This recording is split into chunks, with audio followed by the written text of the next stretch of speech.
we're headed into our study on the spine, I wanted to emphasize areas of study for you.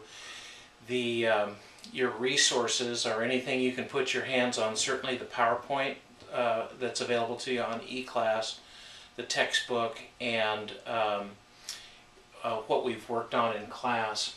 So it's just way important. We've already made the indication to you that by the end of this unit you will know and utilize in lab the muscles by action. It's way important that we be able to analyze movement and promote movement based upon the action of the muscle motors. And so it's in your best interest to learn the muscles by region. And this model gives you an example. Quadratus lumborum is a laterally situated muscle. The group, 4 layers of muscle really, that are euphemistically called the erector spinae, posteriorly situated, and then the psoas muscle is an anterior muscle. Obviously all of these muscle groups have bilateral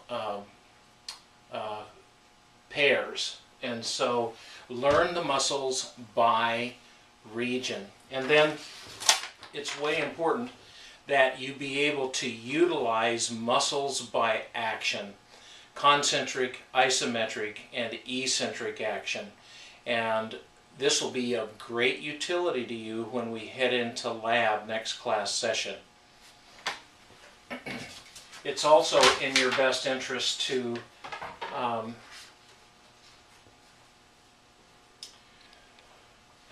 be very familiar with the bony architecture of the vertebrae, the spinal column.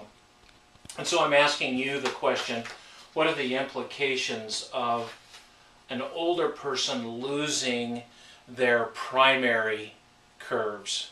That should be secondary curves. Losing their secondary curves. What are the health implications for them over time? And then I'm asking you to consider in your study and for use in class, how do spinal muscles allow us to cope with gravity? Much of what we do is to overcome gravity to get into certain positions, and also not to lose those positions once we've attained them. So they're the anti-gravity muscles.